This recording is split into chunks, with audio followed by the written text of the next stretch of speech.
विद्यार्थी मित्र, मी शेख हैदर आमच्या इनोव्हेटिव्ह पब्लिकेशनच्या डिजिटल प्लॅटफॉर्मवर आपले हार्दिक स्वागत करतो। आज आपण पॉवर सिस्टीम मधील पहिला टॉपिक पॉवर जनरेशन या संबंधित मागील काही गव्हर्नमेंट्स एग्जाम म्हणजे वेगवेगळ्या राज्यामध्ये झालेले प्रीवियस इयर पेपर मधून काही इम्पॉर्टंट आणि काही महत्त्वाचे एमसीक्यू आज घेणार आहोत। चला तर सुरू करूया। तर विद्यार्थी मित्र, पहिला क्वेश्चन आपल्याजवळ आहे, पॉवर प्लांटची मॅक्झिमम डिमांड 80 मेगावॅट आहे व युटिलायझेशन फॅक्टर 0.8 आहे, तर प्लांटची रिझर्व कॅपॅसिटी किती असेल? ठीक आहे, ऑप्शन नंबर 1 आहे 20 मेगावॅट, ऑप्शन नंबर बी आहे 100 मेगावॅट, ऑप्शन नंबर सी आहे 80 मेगावॅट, ऑप्शन नंबर डी आहे 40 मेगावॅट। इथं option number A B C D म्हणजे काय आला? आपला ए म्हणजे कोणताला? हे 1 बी आणि सी आणि डी, तर नंबर ठेवलं। ठीक आहे, ए बी सी डी आपण असं एक्झाममध्ये आपल्याला भेटेल नंबर। ठीक आहे, आता काय होईल बघा, आपण आपल्याला काय विचारला क्वेश्चन नंबर फर्स्ट क्वेश्चनमध्ये, इथं क्वेश्चनमध्ये काय दिलेलं तुम्हाला? इथं विचारलं गेलं आहे की बाबा एखादा पॉवर प्लांटची मॅक्झिमम डिमांड किती आहे? 80। सपोज काय म्हटलं इथं मॅक्झिमम डिमांड किती आहे? 80 मेगावॅट। ठीक आहे, प्लांटचं युटिलायझेशन फॅक्टर, ठीक आहे, युटिलायझेशन फॅक्टर त्याला UTF म्हणतो, युटिलायझेशन फॅक्टर किती आहे? 0.8 आहे, 0.8 आहे। तर पॉवर प्लांटची रिझर्व कॅपॅसिटी विचारली, काय विचारले आपल्याला? पॉवर प्लांटची रिझर्व कॅपॅसिटी। पॉवर प्लांटची रिझर्व कॅपॅसिटी काय होते? Plant capacity minus maximum demand. काय होते? पॉवर रिझर्व कॅपॅसिटी, समजा रिझर्व कॅपॅसिटी याला RC म्हणतो। Reserve capacity is equal to काय? प्लांट कॅपॅसिटी मायनस, याच्यातून मायनस काय करायचं आपल्याला? Maximum demand. ठीक आहे, तर आपल्याला सर्वात पहिले काय माहित करावं लागेल? Plant capacity. काय माहित करावं आपल्याला? Plant capacity. तर आपण प्लांट कॅपॅसिटी माहित करू शकतो कुठून? या दोन फॅक्टरवरून माहित करू शकतो। ठीक आहे, तर plant capacity is equal to काय होईल बघा, सर्वप्रथम plant capacity,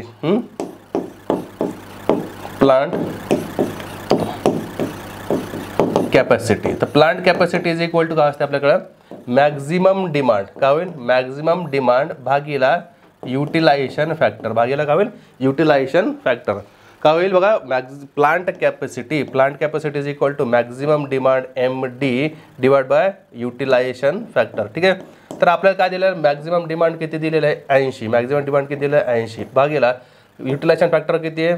0.8 is equal to काय होईल? याला 1 आणि हे गेलं 10 म्हणजे किती झालं? Equal to 100 megawatt, equal to 100 megawatt. मग आपल्याला काय भेटलं बघा, इथं 100 मेगावॅट काय भेटलं आपल्याला? प्लांट कॅपॅसिटी काय भेटली? Plant capacity is equal to घेतलं 100 मेगावॅट। पण आपल्याला इथं काय विचारलं तुम्हाला की बघ प्लांटचं रिझर्व कॅपॅसिटी माहित करायची, काय माहित करायची आपल्याला? Reserve capacity. तर reserve capacity is equal to काय होते बघा? काय होते? Plant capacity minus maximum demand. Plant capacity किती भेटली आपल्याला? 100 मेगावॅट। किती भेटलं? 100 मेगावॅट। मॅक्झिमम डिमांड किती आहे? मायनस करू किती? 80 megawatt minus 80 megawatt equal to किती भेटेल? 20 मेगावॅट। तर जे रिझर्व कॅपॅसिटी आहे, तर रिझर्व कॅपॅसिटी किती आहे प्लांटची? 20 मेगावॅट। 20 मेगावॅट ऑप्शन कुठे? Option number 1। तर हे ऑप्शन नंबर 1 आपला बरोबर आहे। ठीक आहे, तर पहिल्या क्वेश्चनचा आन्सर आपल्याला भेटला 20 मेगावॅट। लक्षात म्हणजे बघा इथं काय म्हणलं? पॉवर प्लांट, इथं बघा व्यवस्थित। ठीक आहे, इथं काय म्हणलं आपल्याला? इथं तुम्हाला काय म्हटलं क्वेश्चन मध्ये बघा पहिले किंवा पॉवर प्लांट, ठीक आहे, पॉवर प्लांटची मॅक्झिमम डिमांड 80 मेगावॅट आहे, युटिलायझेशन फॅक्टर किती आहे? 0.8 आहे, तर त्याचा रिझर्व कॅपॅसिटी किती? त्याची रिझर्व कॅपॅसिटी किती? रिझर्व कॅपॅसिटी काय असते आपल्याकडे? रिझर्व कॅपॅसिटीचा फॉर्म्युला असते plant capacity minus maximum demand. Plant capacity minus maximum demand. Plant maximum demand इथं आहे, प्लांट कॅपॅसिटी माहित करायचं। Plant capacity is equal to काय असते? Maximum demand divide by utilization factor. ठीक आहे, तर काय होईल? युटिलायझेशन फॅक्टर आपल्याकडे 0.8 आहे, मॅक्झिमम डिमांड 80 आहे, या दोघांपासून आपल्याला 100 मेगावॅट काय भेटला आपल्याला? हे भेटले प्लांट कॅपॅसिटी। प्लांट कॅपॅसिटी मधून काय केलं आपण? 80 मेगावॅट काय केलं? मॅक्झिमम डिमांड मायनस केलं, तर उरलं आपलं प्लांट कॅपॅसिटी, रिझर्व कॅपॅसिटी। जे रिझर्व कॅपॅसिटी किती? 20 मेगावॅट। 20 मेगावॅट ऑप्शन नंबर 1 बरोबर उत्तर। ठीक आहे, चला दुसरा क्वेश्चन। ठीक आहे, दुसरा क्वेश्चन म्हणजे स्टीम पॉवर प्लांट मध्ये काय होते? चा वापर करून फीड वॉटर फ्लूइड गॅसद्वारे हीट केला जातो। काय होते बघा? स्टीम पॉवर प्लांटमध्ये कोणते इक्विपमेंटचा वापर करून फीड वॉटर काय करतात? फ्लूइड गॅसेसद्वारे काय करतो आपण? हीट केला जातो। आता बघा इथं ऑप्शन नंबर 1 काय? Super heater. Option number D काय? इथं अर्थशास्त्र नसते, याला काय म्हणतो आपण? इकॉनोमायझर। काय म्हणतो आपण त्याला? इकॉनोमायझर। मराठी तर अर्थशास्त्र झालं, ते इकॉनोमायझर असते। ठीक आहे, काय असते? इकॉनोमायझर। नंतर एअर प्री हीटर, नंतर काय असते? बॉयलर। ठीक आहे, आता बघा 4 ऑप्शन पैकी काय म्हटलं ना की पॉवर प्लांटमध्ये जे फीड वॉटर याला कोण हीट करते? ठीक आहे, कोण हीट करते? सर्वप्रथम बघा आपण काय म्हटलं याला काय म्हणलं आपण? Flu gases. हे फ्लू गॅसेस काय असतात? ठीक आहे. बघा आपण जे पॉवर प्लांटवर बघतात आपल्याकडे काय असते, समजा एक असते बॉयलर, काय असते सुरुवातीला बॉयलर. या बॉयलरला आपण काय करतो, इथून काय करतो हीट वगैरे म्हणजे कोळसा वगैरे जाळून काय करतो, याच्यातून आपण काय करतो हीट निर्माण करतो. काय करतो हीट निर्माण करतो. कोळसा जाळताना जेव्हा आपण कोळसा जाळू म्हणजे काय करतो, आपण कोल बर्न करून जाळू, तर कोळसा जाळताना जे आपण बघा कोळशामधून जे इथून जे आउटपुट निघाल तर आउटपुट काय भेटेल आपल्याला, बघा इथून काय होईल एक, तर इथून बाहेर काय भेटेल आपल्याला वॉटरचा काय भेटेल आपल्याला स्टीम भेटेल काय होईल. आणि बघा इथून जे वॉटर काय होते बाहेर इथं येते ह्यामध्ये बॉयलरमध्ये जे पाणी येते काय येते वॉटर. हे वॉटर डायरेक्टली येत नाही, सरळ सरळ येत नाही. कुठून येते इकोनामायझरमधून. कशातून येते इकोनामायझर. तिथे इकोनामायझर म्हणून काय असते एक ॲपरेटस म्हणजे एक भांडं असते, काय म्हणतो आपण याला म्हणतो आपण इकोनामायझर. काय म्हणतो त्याला इकोनामायझर. ठीक आहे इकोनामायझर. ठीक आहे.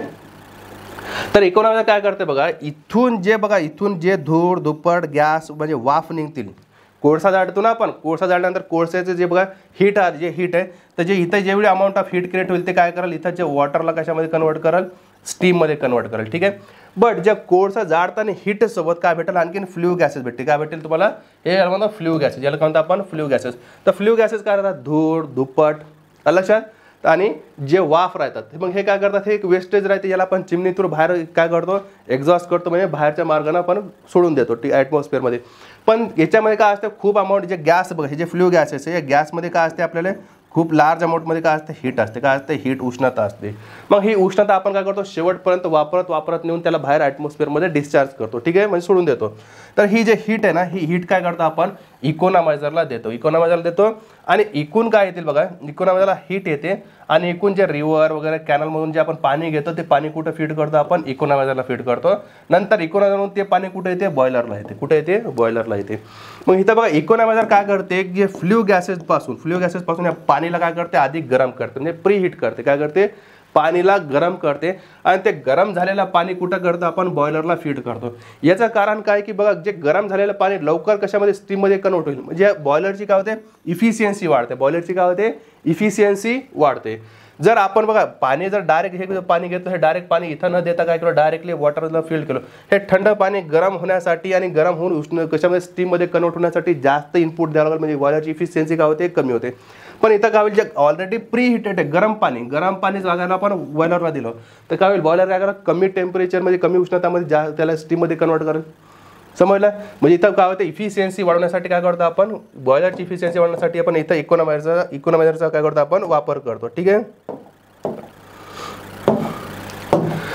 तर काय होते बघा जे फ्ल्यू गॅसेसचा वापर करून जे वॉटर फीड करतो आपण बॉयलरला त्याला गरम करण्यासाठी काय करतो आपण इकोनामायझर वापरतो. काय करतो आपण त्याला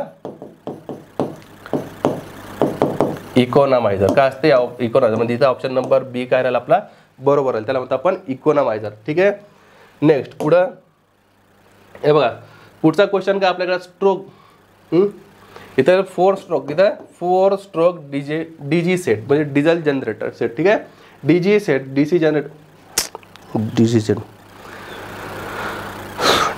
जनरेटर म्हणा त्याला डीजी सेट. ठीक आहे. ठेवा पुढचा क्वेश्चन मध्ये काय आपल्याला इथं काय म्हणलं की बघा काय स्ट्रोक डीसी सेट मध्ये 4 स्ट्रोक डीसी सेट मध्ये स्ट्रोकचा योग्य क्रम काय असतो. ठीक आहे. आता बघा जे बी आपण डिझेल पॉवर प्लांट बघत असतो डिझेल पॉवर प्लांटला तर डिझेल पॉवर प्लांटला आपण काय यूज करतो डीजी सेट यूज करतो. ठीक आहे.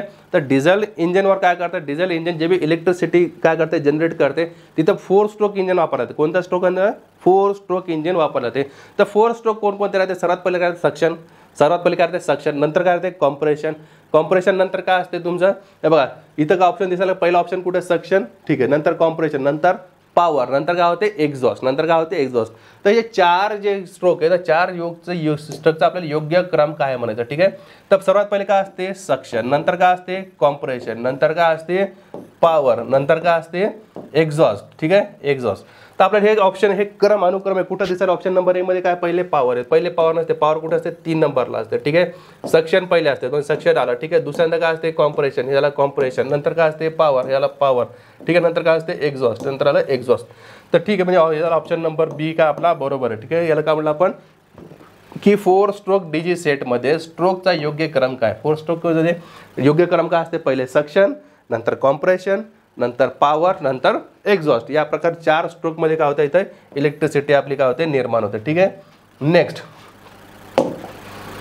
हे बघा, सोलार मॉडेलमध्ये मोठ्या संख्येने बनलेले आहे. सोलार मॉडेल जे सेल असते कशापासून, कोण कोण कशापासून बनले, तर सोलार सेल जे ना, सेल सोलार सेल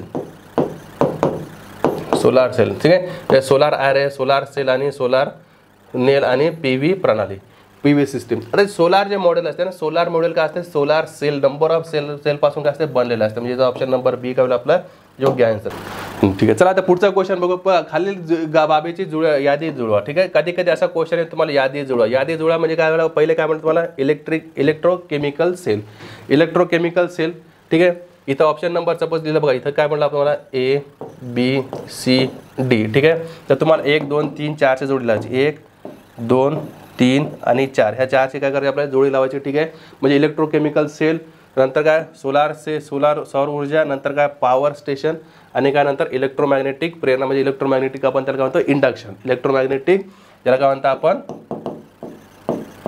इंडक्शन, याला काय म्हणतो आपण इलेक्ट्रोमॅग्नेटिक इंडक्शन. ठीक आहे, तर आपल्याला याचे आपल्याला जोडायला. ठीक आहे, तर पहिला नंबर काय इलेक्ट्रोकेमिकल सेल. तर इलेक्ट्रोकेमिकल सेल कुठचं हे जे इफेक्ट आहे कुठं वापरले ते आपण, हे जीवाश्म इंधने नाही, रासायनिक प्रतिक्रिया इलेक्ट्रोकेमिकल सेल, नंतर विद्युत चुंबकीय बल नाही, फोटोव्होल्टेक नाही, म्हणजे कुठं तिथं काय पहिले रासायनिक क्रिया म्हणजे रासायनिक प्रतिक्रिया, याला काय म्हणतो आपण केमिकल इफेक्ट. केमिकल इफेक्ट कुठं असते, इलेक्ट्रोकेमिकल सेलमध्ये. म्हणजे पहिलाचा जे आहे पहिलाचा ऑप्शन काय येतं बी आहे. जोडी काय लागेल, कुठं लागेल बी वर. ठीक आहे, म्हणजे पहिली जोडी लागली. ठीक आहे, दुसरं काय म्हटलं आपण सोलार ऊर्जा. तर सोलार ऊर्जा कोणता इफेक्ट वापरतो आपण, फोटोव्होल्टेक इफेक्ट. कोणता वापरतो आपण, फोटोव्होल्टेक इफेक्ट. म्हणजे इथं जे ऑप्शन नंबर बीला काय लागेल, तर कोणती जोडी लागेल, डी लागेल. बीला काय लागेल, जोडी नंबर डी लागेल. ठीक आहे, नंतर पॉवर स्टेशनवर काय वापरतो आपण, फोसिल फ्यूल म्हणजे काय, जीवाश्म इंधन म्हणजे कोणते, फोसिल फ्यूल्स. म्हणजे ऑप्शन नंबर 3चं काय झालं, ऑप्शन याला ए आला. ठीक आहे, नंतर काय इलेक्ट्रोमॅग्नेटिक इंडक्शन. तर इलेक्ट्रोमॅग्नेटिक इंडक्शन कुठे येते, मॅग्नेटिक फोर्स. कुठं, मॅग्नेटिक फोर्स म्हणजे काय, चुंबकीय बल म्हणजे कोणता, ऑप्शन नंबर इथे याला सी. तर या प्रकारची काय लागेल, याची जोडी लागेल. ठीक आहे, ते झाला क्वेश्चन. पुढचं बघा, कोळसा पॉल्वराइज करण्यासाठी वापरले जाणारे उपकरण म्हणून ओळखले जाते, रिकामी जागा म्हणून ओळखले जाते. हे बघा, आपण काय करतो, जेव्हा थर्मल पॉवर प्लांटला आपल्याकडे जे कोळसा आहे, तर कोळसाचे आपल्याकडे वेगवेगळ्या प्रकारचे कोळसे येतात. सर्वात हार्ड फॉर्ममध्ये कोळसा कोणता असते, अँथ्रासाइट. आणि याची काय असतं, सर्वात जास्त कार्बन कंटेंट असतात, जवळपास 90% पेक्षा जास्त असतात. म्हणजे सर्वात चांगला कोळसा कोणता, अँथ्रासाइट. नंतर बिटुमिनियस, नंतर कोणता असते आपल्याकडं, लिग्नाइट. त्याच्या खाली सर्वात लो दर्जाचा जे असतात ते असते कोणता, पीठ. म्हणजे कमी पासून पुढे जर गेलो, हायएस्ट रेंजपर्यंत जर गेलो, चांगल्या क्वालिटीपर्यंत, म्हणजे सर्वात लोअर क्वालिटी कोणती, पीठ. त्याच्यापेक्षा थोडासा चांगला कोळसा कोणता, लिग्नाइट. त्याच्यापेक्षा चांगला कोणता, बिटुमिनियस. त्याच्यापेक्षा चांगला कोणता, बिटुमिनियस. त्याच्यापेक्षा आणखी चांगला कोणता, तो झाला अँथ्रासाइट.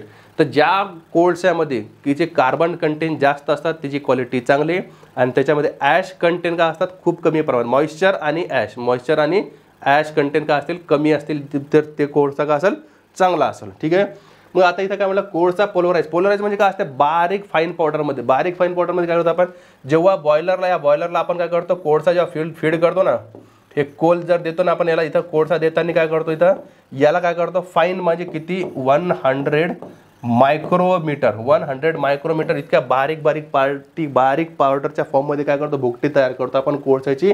नंतर बॉयलरला फीड करतो, जेणेकरून ते काय होते, कंबशन रेट काय होते, वाढते. म्हणजे ज्वलनशीलता काय होते, वाढते. ज्वलनशीलता वाढवण्यासाठी आपण काय करतो, कोळसा जे असते, जे कोळशाला काय करतो, बारीक फाईन पावडर म्हणजे किती, 100 मायक्रोमीटर बारीक एवढ्या पावडरच्या फॉर्ममध्ये काय करतो आपण, कोळशाची भुकटी तयार करतो. ठीक आहे, तर हे तयार करण्यासाठी त्याला आपण म्हणतो, जे कोळशाचा बारीक पावडर भुकटी, त्याला काय म्हणतो आपण, पोलराइज कोल.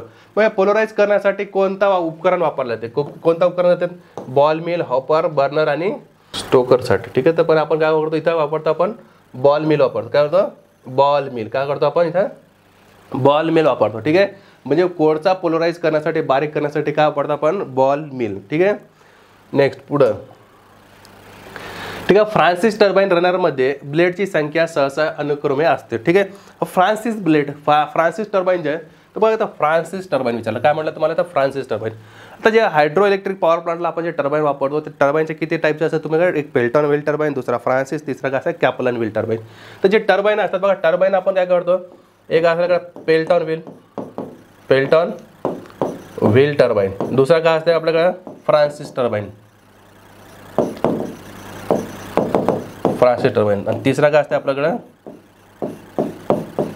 कॅप्लन टर्बाईन.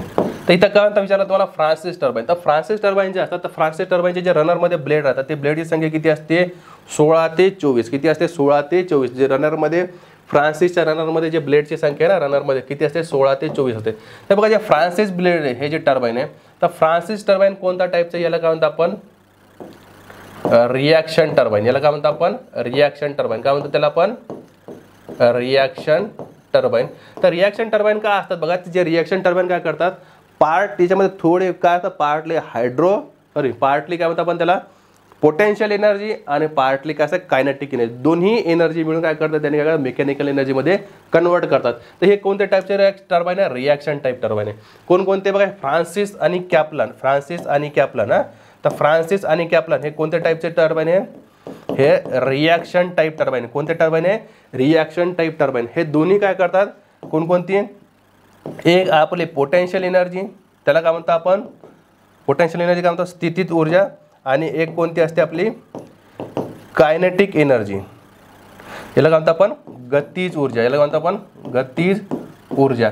या दोन्हीचं काय कशामध्ये कन्वर्ट करतात हे मेकॅनिकलमध्ये. कशा फॉर्ममध्ये कन्वर्ट करतात मेकॅनिकल फॉर्ममध्ये. समजलं इथपर्यंत. म्हणजे आता इथं तर क्वेश्चन आपल्याला फक्त इतकंच विचार फ्रान्सिस रनरमध्ये किती ब्लेड असतात 16 ते 24 ब्लेड असतात संपला इथं. पण जे फ्रान्सिसबद्दल आणखीन जर माहिती पाहिजे असेल आपल्याला तर काय भेटेल पाहिजे आपल्याला की फ्रान्सिस कोणत्या टाईपचं टर्बाईन आहे रिॲक्शन टाईप टर्बाईन आहे. ज्याने काय करते पार्टली पोटेन्शियल आणि पार्टली काय करते कायनेटिक एनर्जी दोन्ही मिळून काय करते दोन्ही मिळून काय करते ना मेकॅनिकल एनर्जीमध्ये कन्वर्ट करते. त्यानंतर या फ्रान्सिस टर्बाईनचा जर उपयोग करतो आपण मीडियम हेडसाठी. कुठं मीडियम हेड ज्या ठिकाणी हेडचं जी हाईट असेल किती असेल 30 मीटर ते 300 मीटरपर्यंत जर हाईट असेल तर त्याला आपण म्हणतो मीडियम हेड. त्याला काय म्हणतो आपण मीडियम हेड. तर मीडियम हेडसाठी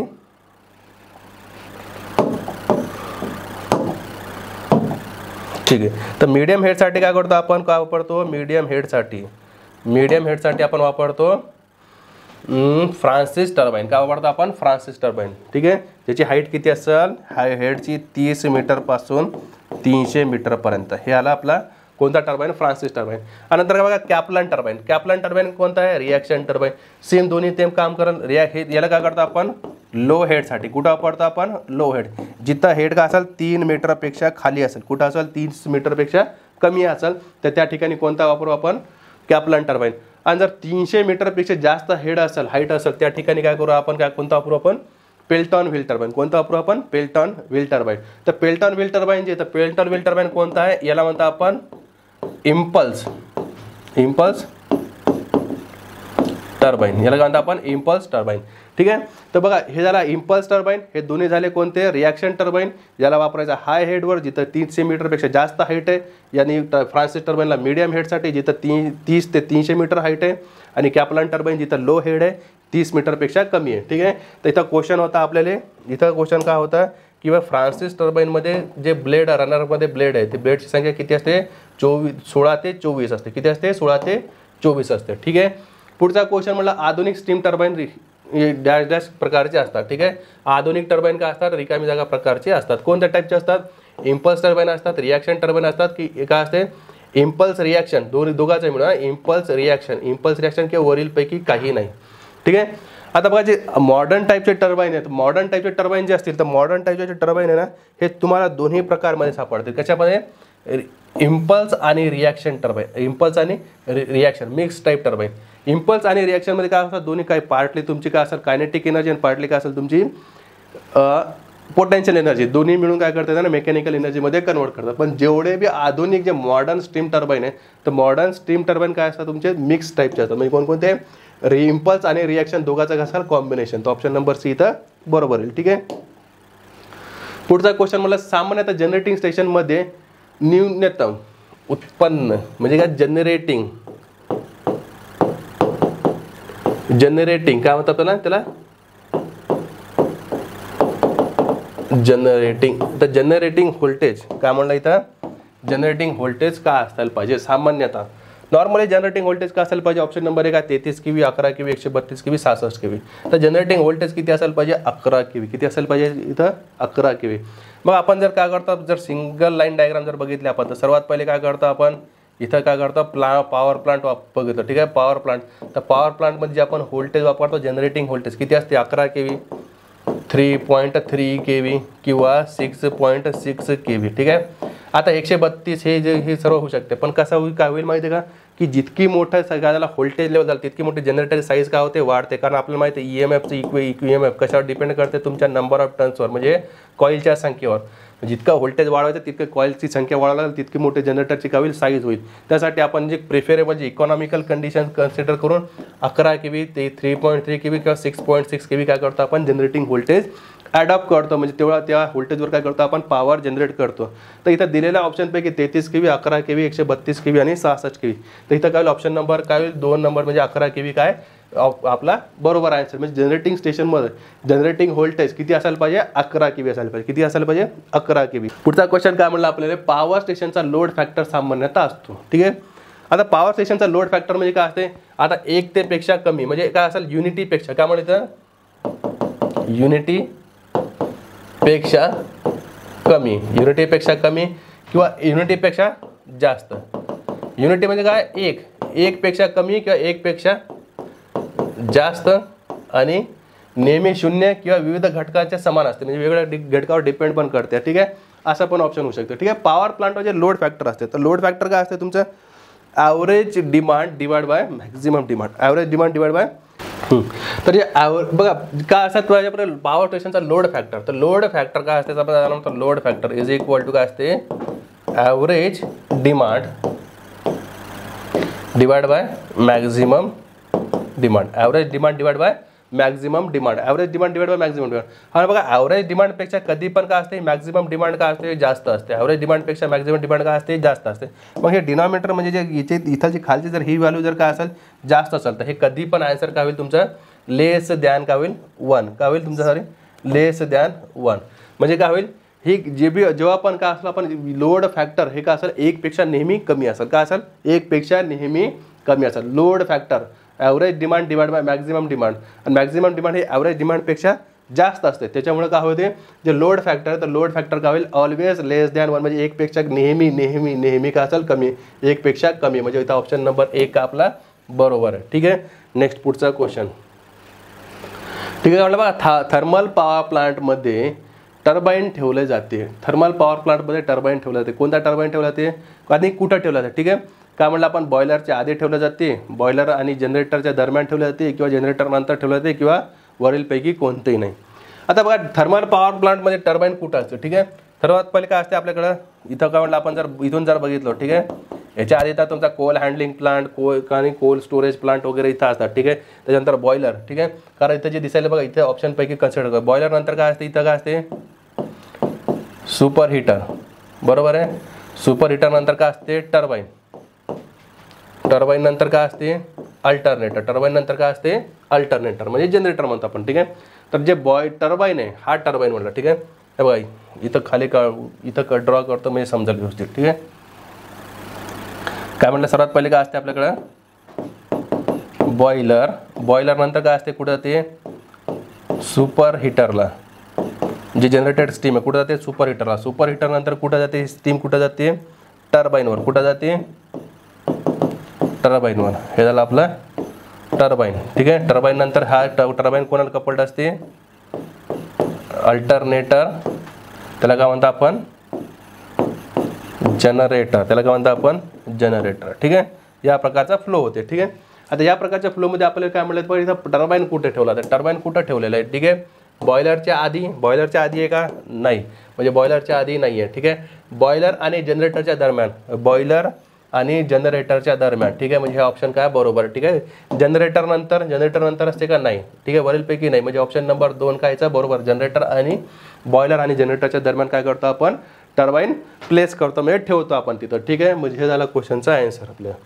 पुढं, खालीलपैकी कोणता प्लांट ऑपरेशन आणि देखरेखीसाठी सर्वात स्वस्त आहे. आता खालीलपैकी कोणता पॉवर प्लांटची काय म्हणा ऑपरेशन म्हणजे काय होतं, तुमचे जे रनिंग कॉस्ट आहे तर रनिंग कॉस्ट सर्वात कमी असेल, ठीक आहे. म्हणजे ऑपरेशन कॉस्ट, प्लांटची ऑपरेशन म्हणजे रनिंग कॉस्ट. म्हणजे काय थर्मल पॉवर प्लांट म्हणजे अणुऊर्जा म्हणजे कोणता, न्यूक्लिअर पॉवर प्लांट आहे, हायड्रो पॉवर प्लांट आहे आणि नमूद केले म्हणजे वरीलपैकी सर्व. ठीक आहे. आता बघा जे बी रनिंग कॉस्ट जर बघितलं तर रनिंग कॉस्ट जर कम्पेअर केलं आपण सर्व प्लांटचे म्हणजे कोणता थर्मल, न्यूक्लिअर आणि हायड्रो पॉवर प्लांट, तर काय होते सर्वात कमी देखरेख आणि ऑपरेशन जे कॉस्ट आहे तर कोणाची असेल, हायड्रो पॉवर प्लांटची. सर्वात पहिले कोणतं आहे, हायड्रो पॉवर प्लांट म्हणजे कोणता, याला हायड्रो प्लांट म्हणतो. ठीक आहे. हायड्रो प्लांटची सर्वात काय कमी, त्याच्यापेक्षा जर जास्त जर बघितलं त्याच्यापेक्षा जास्त कोणाची, न्यूक्लिअर प्लांटची, आणि त्याच्यापेक्षा जास्त कोणाची म्हटलं तर कोणाची, थर्मल प्लांटची. ठीक आहे. म्हणजे देखरेख म्हणजे रनिंग कॉस्ट जर कम्पेअर जर केलं तर सर्व, आणि याच्यापेक्षा जर जास्त जर बघितलं कोणतं येईल, डिझेल. कोणता येईल, डिझेल. ठीक आहे. Diesel power plant. ठीक आहे. म्हणजे काय होते बघा, सर्वात जर रनिंग कॉस्ट जर कमी जर का असेल तर कोणाची असेल, thermal power hydro power plant. कोणती, हायड्रो पॉवर प्लांटची देखरेख आणि ऑपरेशन कॉस्ट काय असते, सर्वात कमी असते. म्हणजे या क्वेश्चनचा आन्सर काय होईल आपला, हायड्रो पॉवर प्लांट. ठीक आहे. पुढे बघा, अणु ऊर्जा प्रकल्पमध्ये ग्राफाईट, काय ग्राफाईटची भूमिका काय असते. ठीक आहे.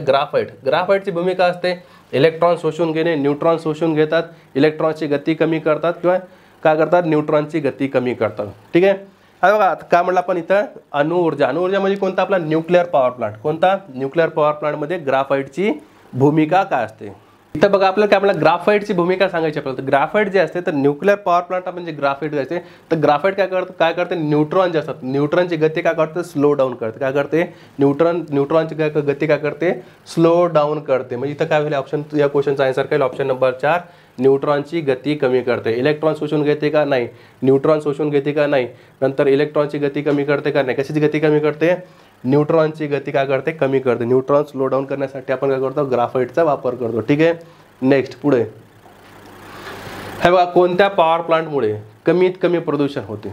आता कोणत्या पॉवर प्लांटमुळे कमीत कमी प्रदूषण होते, परमाणु म्हणजे कोणता झाला, न्यूक्लिअर पॉवर प्लांट पहिला ऑप्शन नाही, diesel power plant, thermal power plant आणि सौर पॉवर प्लांट म्हणजे सोलार. तर इथं काय होईल, सोलार पॉवर प्लांट कम्पॅरेटिव्हली, या सर्वांच्या कम्पॅरेटिव्हली काय होते, सोलार पॉवर प्लांटवर कोणत्याही प्रकारचं प्रदूषण होत नाही. म्हणजे काय होईल, सर्वात कमीत कमी प्रदूषण कुठं कशामुळे भेटेल तुम्हाला, सोलारमुळे. ठीक आहे. तर इथं या क्वेश्चनचा आन्सर होईल ऑप्शन नंबर 4. नेक्स्ट पुढं, जलविद्युत म्हणजे कोणता, हायड्रो पॉवर प्लांटमध्ये वापरल्या जाणाऱ्या अल्टरनेटरचा प्रकार कोणता. तो ठीक आहे. अल्टरनेटर म्हणजे कोणता, सायलेंट पोल. ठीक आहे. नंतर काय असते, सायलेंट पोल टाईप अल्टरनेटर, आणखी सॉरी कोणता आहे, नॉन सायलेंट. कोणता आहे, नॉन सायलेंट. नंतर कोणता आहे, सायलेंट पोल. आणि नंतर कोणता आहे, टर्बो जनरेटर आणि स्टीम टर्बाईन अल्टरनेटर. ठीक आहे. हे बघा क्वेश्चन काय म्हटलं तुम्हाला, क्वेश्चन महत्त्वाचं आहे. ठीक आहे. क्वेश्चनवर लक्ष द्यायचं कधी पण. काय म्हटलं, जलविद्युत म्हणजे कोणता, हायड्रो पॉवर प्लांटमध्ये वापरलं जाणार अल्टरनेटरचा प्रकार कोणता. बघा हायड्रो पॉवर प्लांट जे असतात, हायड्रो पॉवर प्लांटवर जे अल्टरनेटर वापरतो आपण हे लो स्पीडवर वापरतो. कोणते सगळे, लो स्पीड. नॉर्मली याची किती असते, 500 RPM पर्यंत गावावरती अल्टरनेटर रोटेट होते. हे जे पोल हे कोणतं असते, सायलेंट पोल. कोणतं असते, सायलेंट पोल अल्टरनेटर. कोणतं असते, सायलेंट पोल अल्टरनेटर. हे कुठं वापरतो आपण, हे हायड्रो पॉवर प्लांटला. कुठं वापरतो आपण, हायड्रो पॉवर प्लांटला.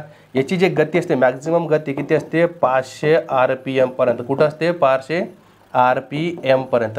आणि बघा याची जे डायमीटर असते, काय असते, एक डायमीटर काय असते, लार्ज डायमीटर म्हणजे मोठी डायमीटरमध्ये असते. या प्रकार भेटेल तुम्हाला असं.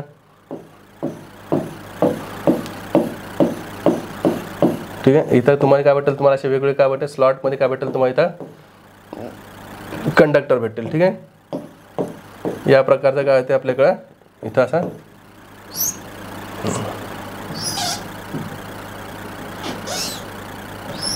ठीक आहे. आता काय असते, आता बघा डायग्राम नंतर कळून घेऊ. तर याची डायमीटर काय असते, खूप मोठे म्हणजे डायमीटर जाडी असते. एक्सियल लेंथ जी असते, एक्सियल लेंथ काय असते, याची लेंथ काय असते, कमी असते. काय असते, एक्सियल लेंथ काय असते, कमी असते.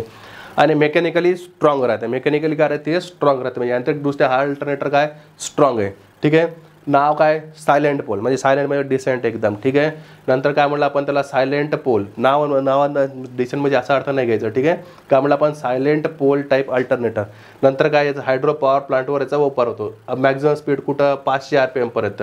याची स्वतःची डायमीटर का असते जास्त असते. नंतर एक्सेल लेंथ का असते त्याची कमी असते, ठीक आहे. आता हाच जर क्वेश्चन जर असं जर झाला असतं, या क्वेश्चनमध्ये जर आपण एवढंच जर चेंज केलं असतं, इथं जलविद्युतच्या जागी म्हणजे हायड्रो पॉवर प्लांटच्या जागी इथं क्वेश्चन विचारला असता थर्मल पॉवर प्लांटला. तर थर्मल पॉवर प्लांटला काय करतो आपण टर्बो जनरेटर वापरतो. म्हणजे कोणता नॉन सायलेंट टाईप्स असते, काय असते नॉन सायलेंट टाईप. त्याची स्पीड किती असते जवळपास 3000 RPM पर्यंत. कुठं असते 3000 RPM पर्यंत. नंतर डायमीटर काय असते त्याची एक्सेल डायमीटर काय असते, म्हणजे डायमीटर काय असते शॉर्ट असते, छोटी डायमीटर असते. एक्सेल लेंथ काय असते त्याची लांब असते. म्हणजे एक्झॅक्ट याच्यापेक्षा अपोजिट, याच्यापेक्षा एकदम विरुद्ध राहते, ठीक आहे. पण इथं आपल्याला क्वेश्चन काय म्हटलं की हायड्रो पॉवर प्लांटला कोणता होता, हायड्रो पॉवर प्लांटला कोणता पे सायलेंट पोल, काय वापरलं ते सायलेंट पोल, ठीक आहे. पुढचा क्वेश्चन बघू आपण. काय म्हटलं खालीलपैकी कोणत्या पॉवर प्लांटचा स्टँड बाय लॉस 0 आहे. आता स्टँड बाय लॉस म्हणजे काय असते की एखाद्या वेळेस पॉवर जनरेट करत नाही आपण, ठीक आहे. पॉवर प्लांट आपल्या रेस्ट कंडिशनमध्ये पण तरी फ्यूलचं कन्झम्पशन सुरू आहे, फ्यूलचं कन्झम्पशन काय सुरू आहे. म्हणजे काय होईल त्याला म्हणून स्टँड बाय लॉस. त्याला काय म्हणतो आपण stand by loss. Power generate करत नसतानाही जर फ्यूल कन्झम्पशन होत असेल तर त्याला म्हणतो आपण काय म्हणतो आपण त्याला stand by loss. Diesel power म्हणजे पॉवर प्लांटवर होईल का, अणुऊर्जा म्हणजे न्यूक्लिअर पॉवर प्लांट होईल का, स्टीम पॉवर प्लांटवर होईल का, किंवा हायड्रो पॉवर प्लांट. पण इथं क्वेश्चन काय म्हणलं खालीलपैकी कोणत्या स्टँड बाय लॉसेस 0 आहे. 0 एकदम 0, ठीक आहे. बघा हायड्रो पॉवर प्लांटचं जर आपण जर कम्पेअर केलं कम्पेअर टू सर्वात याचे जे स्टँड बाय लॉस किती असतात 0, म्हणजे याला म्हणतो आपण काय होईल 0, ठीक आहे. म्हणजे या क्वेश्चनचा आन्सर काय होईल आपला हायड्रो पॉवर प्लांट. आणि याच्यामध्ये जर सर्वात जास्त जर आपण स्टँड बाय लॉस बघितलं तर स्टँड बाय लॉस सर्वात जास्त कुठं होतात स्टीम पॉवर प्लांटला. कुठं होतात सर्वात जास्त स्टीम पॉवर प्लांटला. कारण काय होतं स्टीम पॉवर प्लांटला बघा जर समजा आपल्याकडे पॉवर जनरेशन जर आपण थांबवलं, पॉवर जनरेशन काय केलं थांबवलं, तरी आपण बॉयलर थांबवत नाही. कारण बॉयलरला जवळपास काय होते रिस्टार्ट करायला खूप जास्त टाईम लागते. एकदा बॉयलर जर आपण शट डाऊन केलो तर जवळपास परत रिस्टार्ट करायला तेवढं टेम्परेचर म्हणजे तापमान त्याला कॅरी करायला म्हणजे काय होईल जवळपास 24 तास लागतात. किती लागतात 24 तास म्हणजे रिस्टार्ट करण्यासाठी. म्हणजे स्टार्टिंग टाईम काय थर्मल पॉवर प्लांटचा खूप जास्त आहे. त्याच्यासाठी काय होते जे स्टँड बाय लॉसेस आहे थर्मल पॉवर प्लांटचे खूप जास्त आहे, ठीक आहे. हायड्रो पॉवर प्लांटला पॉवर जनरेशन नाही करायचं आपण काय करा डॅम क्लोज करून ठेवा, तुमचं पाणी कुठं जाणार नाही म्हणजे लॉस होणार नाही, ठीक आहे. म्हणजे काय पॉवर जनरेशन स्टॉप केलं तर इनपुट कोणत्याही प्रकारचा लागणार नाही. तर काय होतं त्या टाईमला काय होईल स्टँड बाय लॉसेस काय होतील कमी होतील. आणि पॉवर जनरेशन थांबवलं आणि इकडून इनपुट सुरूच आहे, इनपुट कन्झम्पशन सुरूच आहे, तर ते स्टँड बाय लॉसेस काय होतील जास्त होतील. तर जर या तिघाच्या जर कम्पेअर जर केलो, ठीक आहे, तर सर्वात जास्त बघा कुठं होईल थर्मल पॉवर प्लांट. त्याला म्हणून स्टीम म्हणजे थर्मल पॉवर प्लांटला काय सर्वात जास्त स्टँड बाय लॉस आहे. त्याच्यापेक्षा आणखीन कुठं काय म्हणजे न्यूक्लिअर पॉवर प्लांटला, ठीक आहे. त्याच्यापेक्षा आणखीन कुठं तुम्हाला डिझेल पॉवर प्लांटला. त्याच्यापेक्षा कमी सर्वात कमी कुठं तुमच्या हायड्रो पॉवर प्लांटला. समजलं. तर म्हणजे या कम्पेअर तिन्हीच्या कम्पेअर जर केलं तर काय होईल सॉरी किती चारही जर आपण जर कम्पेअर केलं तर सर्वात कमी 0 एकदम 0 कुठं असतील तुमच्या हायड्रो पॉवर प्लांटला. क्वेश्चन काय होता तुम्हाला स्टँड बाय लॉसेस कुठं 0 असतात हायड्रो पॉवर प्लांटला, ठीक आहे. नेक्स्ट पुढे बघा टायडल पॉवर प्लांटमध्ये प्रकल्पमध्ये किंवा टायडल पॉवर प्लांटमध्ये कोणत्या प्रकारची ऊर्जा वापरली जाते, ठीक आहे. समुद्र पाण्याची बघा कायनेटिक एनर्जी वापरली जाते किंवा पाण्याची जी पोटेन्शियल एनर्जी वापरली जाते किंवा समुद्र पाण्याची कायनेटिक आणि पोटेन्शियल दोन्ही ऊर्जा वापरली जाते किंवा समुद्राच्या पाण्याच्या लहरीची ऊर्जा वापरली जाते. जेव्हा बघा टायडल पॉवर प्लांटवर आपण जेव्हा पॉवर जनरेशन करतो ना तर पॉवर जनरेशन करताना इथं दोन्ही एनर्जी वापरल्या जातात. कोणकोणते कायनेटिक एनर्जी आणि पोटेन्शियल एनर्जी दोन्ही वापरले जातात. मग या क्वेश्चनचा आन्सर काय होईल ऑप्शन नंबर 3 बरोबर होईल, ठीक आहे. नेक्स्ट पुढे बघा मला खालीलपैकी कोणता धातू अणु ऊर्जेसाठी वापरले जातात. खालीलपैकी कोणता धातू अणु ऊर्जामध्ये कोणता न्यूक्लिअर पॉवर प्लांट. हे काय होईल न्यूक्लिअर पॉवर प्लांटसाठी कोणता फ्यूल वापरला जातात, ठीक आहे. युरेनियम थोरिनियम आणि निओबियम आणि हे सर्व, ठीक आहे. आता बघा हे न्यूक्लिअर जे धातू आहेत हे सारेचे सारे काय तुमचे न्यूक्लिअर धातू म्हणून वापरले जातात, ठीक आहे. कोणकोणता युरेनियम थोरिनियम आणि निओबियम म्हणजे वरीलपैकी सर्व काय आपले ऑप्शन बरोबर आहे. नेक्स्ट पुढे बघा तुम्हाला काय म्हणलं थर्मल पॉवर प्लांटची एकूण कार्यक्षमता काय आहे. थर्मल पॉवर प्लांटची ओव्हरऑल इफिशियन्सी विचारले. काय म्हटलं तुम्हाला थर्मल पॉवर प्लांटची ओव्हरऑल इफिशियन्सी किती आहे. किती म्हटलं 30% पेक्षा कमी 40% पेक्षा आणि 50च्या दरम्यान 50% आणि 80% दरम्यान आणि 80% पेक्षा जास्त. तर थर्मल पॉवर प्लांटची जी इफिशियन्सी जो आपण कॅल्क्युलेट करतो तर इफिशियन्सी काय असते ओव्हरऑल इफिशियन्सी. ओव्हरऑल इफिशियन्सी काय असते तुमची efficiency of boiler multiply by efficiency of turbine आणि multiply by efficiency of generator. Efficiency of generator हे जे मॅक्झिमम इफिशियन्सी जे भेटते तर मॅक्झिमम इफिशियन्सी कुठपर्यंत भेटते up to 30%. Up to 30% maximum efficiency thermal power प्लांटमध्ये. म्हणजे ओव्हरऑल इफिशियन्सी काय असते मॅक्झिमम 30%. 29, 28, 30 तर 28 ते 30% दरम्यान काय भेटते आपल्याला ओव्हरऑल इफिशियन्सी भेटते थर्मल पॉवर प्लांटची. तर क्वेश्चन काय म्हटलं थर्मल पॉवर प्लांटची एकूण कार्यक्षमता काय असेल तर आपण जवळपास 30% म्हणलं तर 30पेक्षा कमी असेल. काय असेल 30% पेक्षा कमी 28%, 29% किंवा मॅक्झिमम झालं हायेस्ट 30% पर्यंत. तर 30% पेक्षा कधीही काय असेल थर्मल पॉवर प्लांटची इफिशियन्सी 30% पेक्षा कमी भेटेल. त्या क्वेश्चनचा आन्सर होईल ऑप्शन नंबर 1 बरोबर. ठीक आहे. पुढे काय म्हटलं खालीलपैकी यापैकी कोणासाठी पेल्टॉन इम्पल्स टर्बाइन वापरल्या जातात. ठीक आहे. किंवा खालीलपैकी कोणासाठी पेल्टॉन इम्पल्स टर्बाइन सर्वात योग्य आहे. हाय हेड. ठीक आहे. आणि याला आपण लो हेड. याला काय आपण लो हेड, नंतर मीडियम हेड, लो हेड आणि मीडियम हेड आणि व्हेरी लो हेड. ठीक आहे. त्यामुळे पेल्टॉन व्हील जे असतं ना पेल्टॉन व्हील तर पेल्टॉन व्हील याला इम्पल्स टर्बाइन म्हणतात. याला काय म्हणतो आपण इम्पल्स टर्बाइन. जे पेल्टॉन व्हील टर्बाइन बघा तुम्हाला या टाईपमध्ये भेटेल. ठीक आहे. इथं काय असतात अशा याला काय म्हणतो आपण बकेट्स म्हणतो. काय म्हणतो आपण हे पूर्ण पेरीफेरीला काय करतो आपण असे बकेट काय करतो कनेक्ट करतो. ठीक आहे. आणि इथं काय करतो एक नोझलच्या सहाय्याने जेट नोझलच्या सहाय्याने काय करतो आपण याच्यावर काय करतो वॉटर काय करतो फ्लो करतो. तर जे वॉटर जे जेट काय करते कम्प्लिटली पूर्णपणे जे वॉटर प्रेशर आहे वॉटर प्रेशरला कायनेटिक एनर्जीमध्ये कन्वर्ट करते आणि हे इम्पल्स टर्बाइन काय करते आपला असा रोटेट होण्यास सुरुवात होते. ठीक आहे. पहिलं काय म्हणून याला म्हणतात इम्पल्स टर्बाइन. काय म्हणतात याला impulse complete kinetic energy convert into mechanical energy. ठीक आहे. तर याचा जे उपयोग आहे तर याचा उपयोग करतो आपण हाय हेडसाठी. कुठं वापर करतो आपण हाय हेड जिथं 300 मीटरपेक्षा जास्त असेल. काय असेल 300 मीटरपेक्षा जास्त असेल. ठीक आहे. तर क्वेश्चनचा आन्सर काय होईल medium head high head low head medium head low medium आणि व्हेरी लो हेड. तर इथं ऑप्शन नंबर 1 काय याचा बरोबर काय होईल हाय हेडसाठी याचा आपण वापर करू. कारण इम्पल्स टर्बाइन काय करतो आपण पेल्टॉन व्हील टर्बाइन 300 मीटरपेक्षा जास्त हेड असेल त्या ठिकाणी याचा आपण वापर करतो. म्हणून या क्वेश्चनचा आन्सर होईल ऑप्शन नंबर 1. तर इथे विचारलं तुम्हाला डिमांड फॅक्टर किती बघा. ठीक आहे. काय म्हणलं ग्राहकाचा कनेक्टेड लोड 3 किलोवॅट आहे. तर डिमांड फॅक्टर किती आपला डिमांड फॅक्टर सांगा. ठीक आहे. डिमांड फॅक्टर त्याला आपण DF demand factor is equal to बघा की जे डिमांड फॅक्टर असते तर demand factor is equal to काय असते maximum demand divide by connected load. Maximum demand divide by connected load. तर इथं काय दिलं तुम्हाला ऑलरेडी तर काय झालं कनेक्टेड लोड किती आहे 3 किलोवॅट. मॅक्झिमम डिमांड किती आहे 1.5 किलोवॅट. तर demand factor is equal to maximum demand किती आहे 1.5 किलोवॅट. ठीक आहे. और कनेक्टेड लोड किती आहे 3 किलोवॅट म्हणजे 3 किलोवॅट इक्वल टू काय होईल याचा आन्सर काय होईल आपल्याकडे जर 1.5 ला जर केलं तर किती 0.5 किती होईल आन्सर हे demand factor is equal to काय होईल आपला 0.5 म्हणजे इथं ऑप्शन नंबर 1 काय होईल आपला बरोबर. आपल्याकडे आणखीन एक त्याच प्रकारचा एक क्वेश्चन आहे. तर त्यामध्ये काय म्हटलं बघा ग्राहकाचा कनेक्टेड लोड किती आहे 2 किलोवॅट आहे. ठीक आहे. त्याची मॅक्झिमम डिमांड किती आहे 1.5 किलोवॅट. तर डिमांड फॅक्टर काढा. ठीक आहे. डिमांड फॅक्टर काढू शकतो. डिमांड फॅक्टर काढायला काहीच अवघड नाही आपल्याला. डिमांड फॅक्टरचा फॉर्म्युला काय demand factor is equal to काय असेल maximum demand divide by connected load. तर maximum demand factor is equal to maximum demand MD divide by काय म्हटलं आपल्याकडे कनेक्टेड लोड. तर बघा इथं कनेक्टेड लोड किती आहे आणि मॅक्झिमम डिमांड पहिले घ्या ठीक आहे. मॅक्झिमम डिमांड वरी किती आहे 1.5 बागीला किती म्हटलं तुम्हाला कनेक्टेड लोड किती आहे 2 इक्वल टू याला जर आपण जर काय केलं डिवाइड केलं 0.75. ठीक आहे. तर इथं बघा हे ऑप्शन आहे ना ऑप्शन थोडासा रिपीट झाले इथं ऑप्शन थोडेसे चुकले आहेत. तर आपण काय करू ऑप्शन नंबर बघा इथं जे बी आहेत हे चुकलं. तर इथं कारण काय जे बी इथं कुठं पण जर ऑप्शन नंबर 0.75 असेल त्याचं उत्तर किती आहे 0.75 किती आहे 0.75. ठीक आहे. म्हणजे काय झालं बघा, कारण काय असते maximum demand factor is equal to maximum demand divide by connected load. तर मॅक्झिमम डिमांड किती आहे 1.5ला काय करा 2ला डिवाइड करा म्हणजे किती 0.75. त्या क्वेश्चनचा आन्सर काय 0.75 होईल. ठीक आहे, इथे काहीतरी आपली जी थोडंसं टायपिंग मिस्टेक झाली आहे हे करेक्शन करून म्हणजे किती आन्सर आला पाहिजे 0.75. ठीक आहे, पुढे बघा काय म्हणला, रिकाम्या जागामध्ये प्रिझर्व पॉवर वापरली जाते.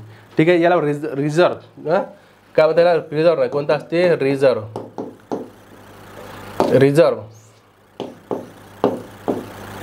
रिझर्व कॅपॅसिटी म्हणतो आपण. ठीक आहे, कोणत्या ठिकाणी आपण रिझर्व पॉवर वापरतो. ठीक आहे, कुठं असते जनरेटिंग स्टेशनला, ट्रान्समिशन स्टेशनला, घरगुती वीज पुरवठा किंवा ट्रान्समिशनमध्ये किंवा DC मोटरमध्ये. ठीक आहे, तर जे रिझर्व पॉवर असते, तर रिझर्व पॉवर काय असते तुमचं हे कुठं वापरतो आपण जनरेटिंग स्टेशनला. ठीक आहे, हॉट रिझर्व, कोल्ड रिझर्व अशा टाईपचे काय असतात आपल्याकडे रिझर्व असतात. ठीक आहे, तर रिझर्व पॉवर आपण काय करतो इमर्जन्सी ठिकाणी आपण वापरण्यासाठी काय करतो जनरेटिंग स्टेशनला याचा वापर केला जाते.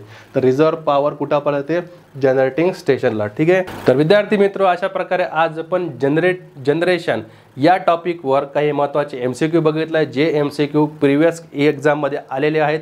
त्यापैकी काही MCQ आपण आज घेतले आणि पुढील व्हिडिओमध्ये आपण एक नवीन टॉपिक सोबत अशाच MCQ सोबत येऊ. तेव्हा भेटूया पुढील व्हिडिओमध्ये. धन्यवाद.